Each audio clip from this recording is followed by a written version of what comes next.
This is the story of Tunchi. He was not a person. He never thought about doing anything good, only bad things. He spent his life drying out trees. He was simply told, "You are going to dry out this tree?" So he did. He would blow hard and the tree would dry out.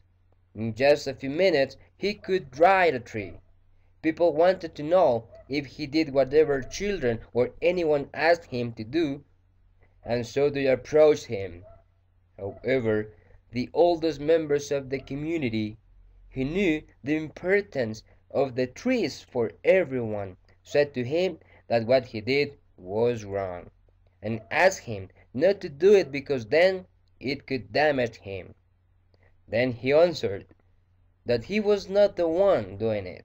It was Tunchi, the strong Tunchi, who no one could dominate. And he added that Tunchi was a man. People began to be afraid of him because in addition to drying out trees, he also began to dry out people. It is said that he would say, "I'm going to dry out this person." And then he would blow until that person would dry it out and stand still for a few minutes. People said that Tunchi just lived for weakness. He dried out so many trees that the people met with the oldest people to find out how to stop him, because shade was becoming scarce. The water springs which surrounded the community were drying out.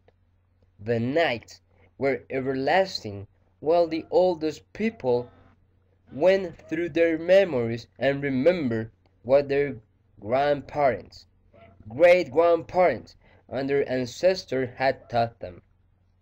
After many nights of thinking, the oldest member of the group, Manu, told the rest that his ancestors' memory had told him what they could do. Everybody worked on the grandfather Manu's plan, which was to make a huge tree which covered the whole territory. As they were doing it, they filled it with a lot of stones. When the tree was ready, Tunchi could be challenged. At the moment of saying it, he was asked to dry or cut down the tree, if he was able to. To show that he could keep his word, he took an axe and started to work. However, those people had not only filled the trunk with big stones, they had also recited a prayer to the big tree. Tunchi, who did not give up, worked until he managed to create a hole in the trunk, which he climbed into and continued cutting the big tree with his axe until it fell down. From the fallen tree, a red liquid started to pour out. The liquid became a blood-red river, and Tunchi got a severe cough. He coughed and coughed many times. People whispered that as the trees were drying out, he was going to get dried as well. Since Tunchi could not stop coughing, he began to lose weight, and his body dried up because the cough did not let him drink or eat. Whenever he had something to eat or drink, he brought it back.